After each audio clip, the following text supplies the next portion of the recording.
The body of research seeking to understand how we learn is growing exponentially. Countless journals are devoted to articles from faculty and graduate students from around the world documenting their work about effective ways to teach. Less represented in this work is research on learning in the health sciences. While much research focuses on undergraduate populations, faculty teaching our future doctors, nurses, dentists, pharmacists, and other healthcare providers have unique needs due to the older age of their students and the demands of their professions. In addition, many faculty teaching these disciplines do not come from traditional graduate schools where they would have been taught this type of research. Centers for Teaching and Learning at many schools are working with faculty to help them with their efforts related to the scholarship of teaching and learning. For a center just getting started with SoTL, how can support best be provided to their constituents? What are specific challenges and opportunities for CTLs in the health sciences? And why is collaboration especially important for these institutions? Welcome to Teach Well, Learn Well, a podcast series highlighting the scholarship being published by members of the University of Tennessee Health Science Center's community about effective ways to teach. I'm Tom Lochner of UTHSC's Teaching and Learning Center. Each month, we interview members of our faculty about their research and its impact on the higher education community. Today, I talk with three of my colleagues who co-wrote Supporting Scholarly Educators in SoTL at a Health Sciences Institution, Lessons Learned from a Teaching and Learning Center. It was published in the April 2024 edition of New Directions for Teaching and Learning. Amy Hall is one of our instructional consultants in the Teaching and Learning Center. Welcome, Amy. Hey, Tom. Thanks for having me. Kelly Jo Forkeston-Dakua used to be one of our instructional consultants, but is now with Rhodes College. Welcome, Kelly Jo. Thanks, Tom. I'm excited to be here. And finally, we have Devin Scott, an instructional consultant here in the Teaching and Learning Center. Welcome, Devin. Hi, Tom. Thanks for having me back to the pod. Back to the pod. Fancy. How about so that? let's just jump right into our questions. Amy, can you talk about what is the scholarship of teaching and learning and why is it important? Yeah, definitely. So the scholarship of teaching and learning is really this systematic inquiry or kind of research studies on issues or things that happen in the teaching and learning environment. And it has the goal of kind of transforming what happens in the classroom, whether that's in the clinical setting or whether it's in the didactic setting of the classroom. And some examples that we might think of when we think of the scholarship of teaching and learning is maybe investigating the effect of a teaching strategy on student learning, maybe reflecting on student experiences or teacher experiences with a particular strategy, or even examining the effect of a policy. And I think it's really important to conduct the scholarship of teaching and learning to really identify those evidence-based strategies that inform our scholarly teaching and lead us to improving student learning. Thanks, Amy. Kelly Jo, you have the distinction of being at three very different kind of institutions, a large research university, now being at a small liberal arts school. Can you talk about how SoTL is particularly relevant for health science education? Ooh, absolutely. Yes. And having been at all three institutions, one thing I can definitely say is that many of us in higher ed are expected to teach, and it's assumed that we can teach because we are experts in our field or we have extensive training in the content, but we don't always get that pedagogical support or teaching training. I think I had one teaching practicum as a graduate student, and so stepping into the classroom was really daunting. And the same is definitely true at health science centers. From my time at UT Health Science Center, I worked with some amazing educators, but one thing I heard over and over again was, I know how to do my job, I know how to work in my field, but I haven't been taught how to teach. And so one thing that SoTL can really do is to help us refine and, as Amy said, figure out what methods work, how can we support student success. When we wrote the paper together, there was one systematic review that we referenced in health science education, and it talked about how SoTL and health science could support teaching and learning, learner assessment, curriculum development, leadership, mentoring. So all kinds of kind of pieces of the teaching puzzle can benefit from SoTL work. And SoTL really opens that door to kind of teach us how to be better teachers. And it's very student-driven and very learner-driven, which is nice because we can see what works for our learners and what doesn't work. And interesting, too, being a health science center as a teaching and learning center, we're also very interested in uncovering evidence that the kind of things that we're doing within our center are actually working. And so we've talked a lot internally about how our assessment efforts can include all these small stories as a collection, talking about how our work is impacting the teaching and learning community here at UT Health Science Center. Absolutely. Devin, talk a little bit about the challenges faculty face, especially in a health sciences center, when engaging in SoTL.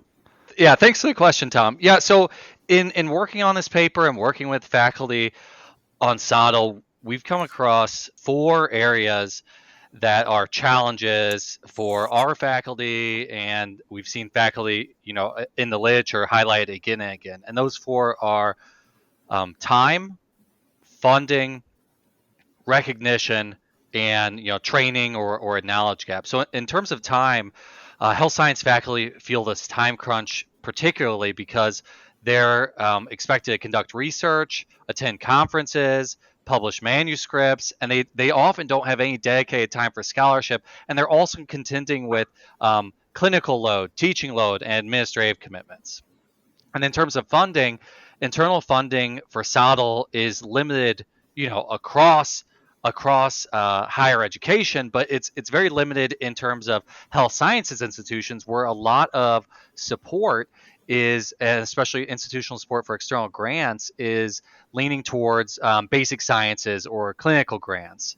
And then in terms of recognition, SoTL has been almost since its inception, I think, fighting a battle to be recognized as legitimate and something worth doing. And obviously, all of us here think that SoTL is legitimate and worth doing. And I will say that there's a lot of support for SoTL at University of Tennessee Health Science Center, but that's not necessarily the norm. And so there are a lot of faculty who want to do SoTL work, but are limited because the promotion and tenure process privileges basic science research or clinical research, or maybe even something has to be PubMed indexed, and most of your SoTL journals aren't PubMed indexed. And then one thing that we've also run into, and this alludes to what Kelly Jo was saying earlier, is that institutions like The Ohio State, while excellent, are training you in your field. And so we have some of the best, doctors. We have some of the best DNPs, some of the best pharmacists out there doing all this, but their training isn't necessarily in how to do qualitative research or quantitative research that's not basic science or clinical. And so those are the big 4 challenges. None of them are insurmountable, but time, funding, recognition, and a training or knowledge gap. Yeah, those are excellent points, Devin. And I want to really underscore the comment you made about time, especially working with clinical faculty. I was in a meeting last week, and I've heard this many times since coming here, but when faculty do things outside of their clinical work, it's costing them real money because they can't see patients when they're spending time on teaching or spending extra time with students or thinking about SoTL and those kind of research needs. Absolutely, Tom. How can teaching and learning centers support SoTL at a health science institution? Well, I think like Kelly Jo and Devin have both mentioned this, and I mention it again, that many times it's assumed that because you're a good clinician, you're a good dentist, that you're automatically going to be a good teacher and a good SoTL researcher, which unfortunately isn't always the case. So I think this is one of the main areas that a teaching and learning center can truly support SoTL, is to provide kind of focused programming that addresses those knowledge gaps. And when our faculty can do SoTL work, then they can identify those evidence-based strategies to become more effective teachers. In addition to creating that programming, I think TLC centers can also kind of foster a culture of inquiry through increasing support for faculty who wish to conduct research. So maybe partnering with an instructional consultant to do research. We might leverage SoTL to improve teaching and learning, kind of leveraging the successes that our faculty have had and kind of showing those off. And then finally, I think recognizing SoTL, whether that's through kind of teaching and learning awards, or again, kind of showing off the successes that faculty have had with SoTL. Yeah, I think it's worth mentioning that here in the TLC, we have an award that we give every year to recognize faculty who are engaged in SoTL work, recognizing a presentation or a paper that they've written. So Amy and Devin, you've both acknowledged the need for recognition, and I think that that's one of the ways that we're doing to try to help with that. Interestingly, too, is that unlike a lot of traditional universities, many of our faculty have never engaged in SoTL research. And so they come from medical school or nursing school or whatever. So those of us that went to a traditional graduate school had to write a dissertation. And then so that was part of our training. And so as a teaching and learning center, we've had to do much more, I think, than what other centers might have to do in order to help their faculty with SoTL research. What specific strategies might a university use in order to create this culture of SoTL? Yeah, that I love the word culture paired with SoTL because I think that it is about creating that institutional culture that SoTL is something accepted and exciting and also really beneficial, like Amy and Devin have outlined. And I was just reflecting back some of my favorite things I got to do as an instructional consultant at UT Health Science Center was partnering with faculty and writing papers or writing articles about their teaching. And I learned so much about dentistry and medicine and pharmacy from getting to do that research, just to echo what Amy said as well. But yeah, I think in building that culture, I think one thing, and Devin talked about this, institutional support is so important. Just making sure that SoTL can be recognized for tenure and promotion, that there are financial incentives in there. And that speaks to what you said, Tom, and what Amy mentioned also, just having communities of practice and spaces that teaching and learning centers can bring that allow faculty to kind of come together and talk about their teaching and partner even on SoTL projects. I think something else that's really unique about SoTL is the way that you can really directly involve students, not only as research participants, but also as co-PIs to help design SoTL projects, to help really drive the research questions. And that is a really cool way to kind of build culture and bridge that gap between faculty and students. What are some key elements of a successful SoTL project? Again, I'll be a broken record here. Time, funding, recognition, and training notwithstanding, I think those are vital things. But one of the things that this SoTL work that we did together, what made it successful is that we had a really good team. And so, working with you, Tom, with Kelly Jo, and with Amy, I think was instrumental for success. Something that I don't think any one of us would have been able to do to the same level on our own. And so that's all I'll say first is, having a really good team. You can do SoTL work solo, but I don't think it's as fun or rewarding as working with the team. Also, who can keep you motivated and review your work and give you feedback on it and fill in areas where you might not be as strong as others. And then I think next is a firm understanding of the literature. So a deep literature review. I would look at journals that you're interested in publishing in, and then read those journals, read some SoTL journals, and that'll help you to enter the conversation. And then I'd pick a target journal or venue for publication. So where do you want to present? Do you want to present at the International Society for the Scholarship of Teaching and Learning? Do you want to present for Pod Network? Where do you want to present this information? Is it to peers in physical therapy peers or occupational therapy peers, audiology and speech pathology? Where does your scholarship fit in? And then I would say finding a salient problem or a gap in the literature, something really interesting, not only to your audience, but something that's interesting to you. And so you're going to want to keep working on it when this is the fifth draft and you've done data analysis for the past 2 weeks and you've done your fifth focus group with 6 sets of students or residents and you're exhausted. So something that's going to really interest you and interest your audience. And then good research questions and a match between your research questions and your research methods. So are the questions you're asking able to be answered by your approach you're taking? So if you're taking a qualitative approach, does that match the type of questions you're answering? Are you interested in perceptions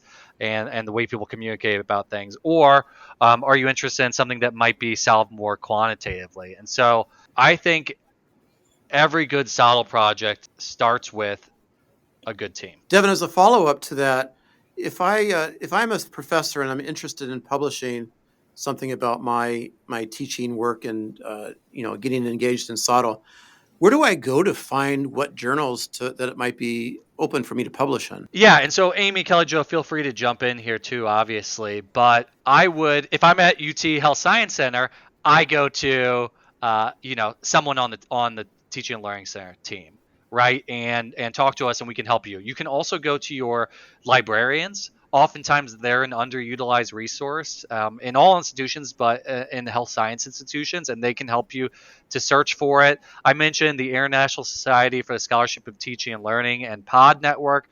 Those are good places to go. They have journals that they publish. We also, this piece was published in New Directions in Teaching and Learning. That's somewhere to look. And then I just would start searching for, the key terms that I want to use in my scholarship, and see where are people publishing about these types of things. Yeah, I've got a couple of things. One is a website. It's called Jane. It's just JANE. And with that website, you can actually type in the title of your paper, and it will actually pull up journals that have published other studies that are similar to your title. So it might give you a great place to start.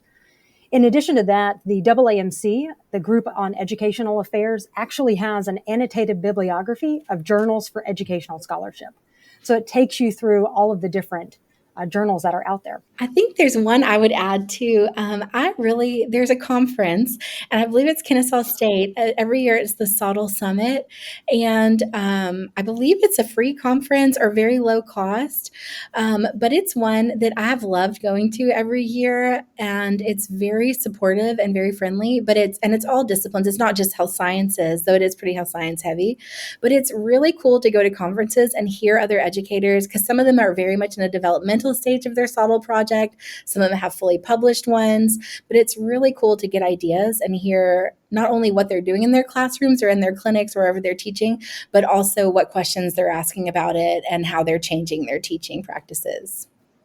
Yeah, I'll put in a second plug for that conference, and also say that Kennesaw State University has this teaching journals directory. And now, while it's not health sciences specific, it has a huge list that's searchable for journals that publish SoTL work. I will also add that faculty probably should check with their departments to make sure that any journal that they want to publish in is on a list of, especially if they're looking for tenure, that it's on a list of approved journals from their department. So what's the future of SoTL at health science institutions? Well, I think the future is really promising and exciting, because I think it can foster an environment of continuous quality improvement, which is huge in the healthcare field.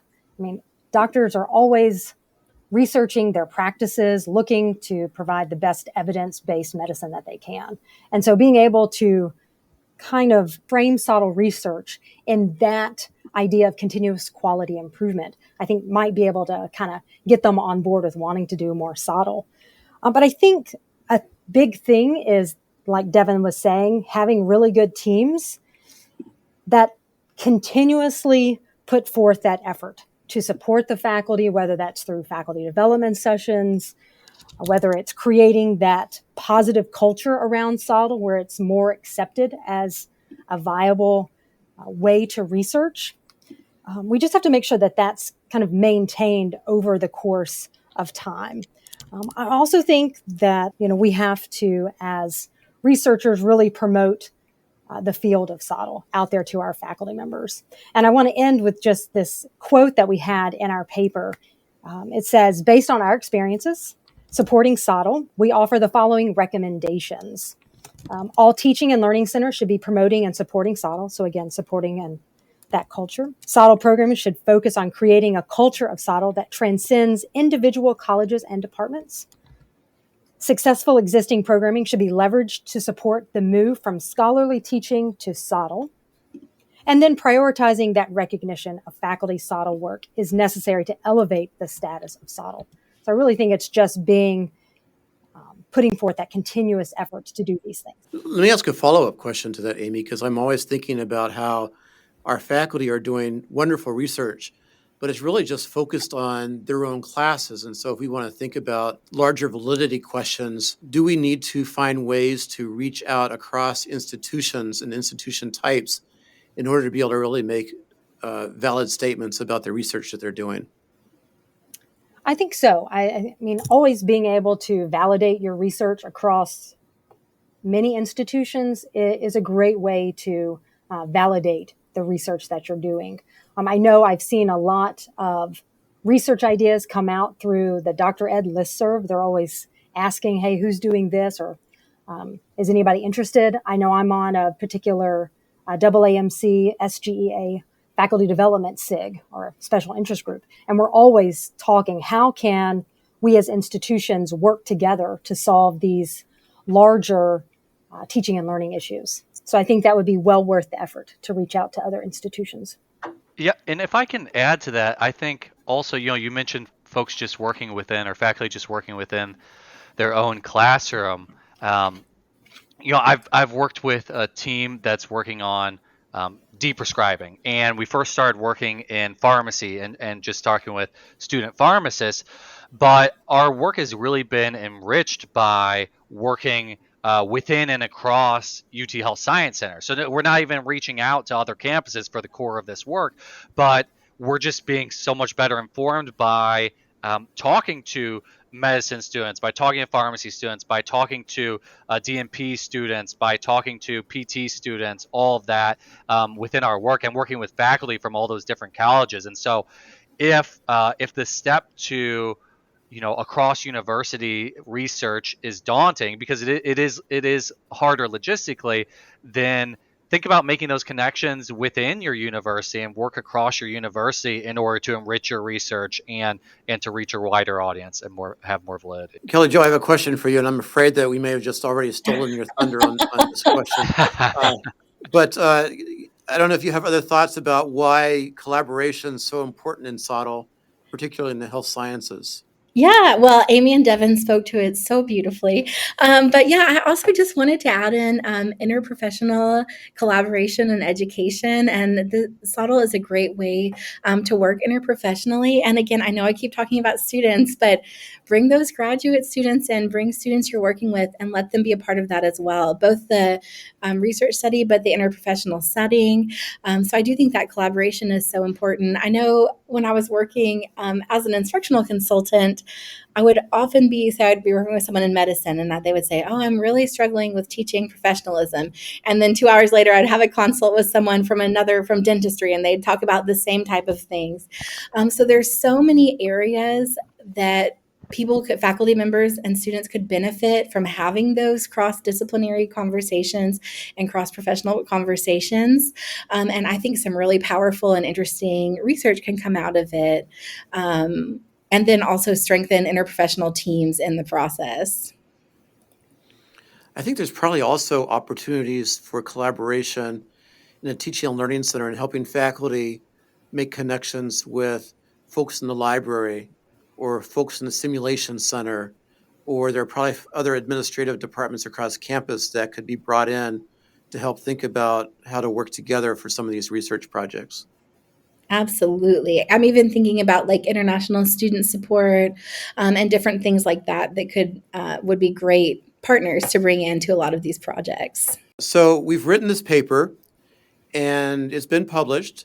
So what are some unanswered questions that we should have after writing this paper, and what are our next steps? Yeah, so I think the two questions are intertwined, but for unanswered questions, some things I've been thinking about are, we did all this work to support the Scholarship of Teaching and Learning at UT Health Science Center, and do faculty continue producing SoTL work on their own after working with us long term? And are faculty going out and are they building these teams? Are they building these support networks? And I think both of those questions play into our next steps, and they play into a lot of what you, Tom, Amy, and Kelly Jo have been talking about are collaboration and culture. And so I think a next step is developing this culture of SoTL at our institution, across institutions, across all health sciences, building this culture of SoTL where faculty have the time, they have the access to funds, they have the promotion tenure recognition, and they have access to a type of training that they need. And so building up this culture of SoTL and saying this is worthwhile, we see the advantages of this, and we recognize what you're doing here. And then in terms of collaboration, I want to see more TLCs at health science centers, and I want to see every TLC out there supporting SoTL work and helping faculty to build these interprofessional teams that are going to make them successful in the SoTL work they're doing. And so I think it comes down to collaboration and culture, really. I think you're right, and it's so important. And I also want to jump on the recognition piece of that a little bit more, and some of the things that we're trying to do here in terms of recognizing our faculty. And I think one of the big ones is making sure that our community knows about papers that they've written, our research office being focused on real clinical education, making sure that they're really aware of the faculty that are doing SoTL research. And then this podcast also, I believe, is a way for us to really highlight the SoTL work that's being done here. And even though there's not a lot of traffic on these sites, it's just giving the faculty some recognition about the work that they're doing. Amy, Kelly, Joe, any other thoughts on additional questions or next steps after writing this paper? I think that those are all really exciting kind of avenues, and exciting to think about kind of faculty ambassadors in their own fields kind of leading the charge for SoTL. I think that's a really exciting thing to think about happening. I like that SoTL ambassadors. Yeah, you better coin like that phrase in print pretty soon, Kelly Joe. Yes, I will. People are going to be coming for it. Put a little TM next to it. Right. Yeah. You heard it here first. Yeah. So, Amy, thank you very much for your time. Kelly Joe, thank you. Devin, thank you. Thanks, all. Tom. You're welcome. And Thank I you for really having enjoyed us. this conversation. And that's this month's episode of Teach Well, Learn Well. Thank you to Dr. Amy Hall, Dr. Devin Scott, Dr. Kelly Jo Fulkerson Dukua for their time. I'm Tom Lochner of the Teaching and Learning Center at the University of Tennessee Health Science Center. Until next time.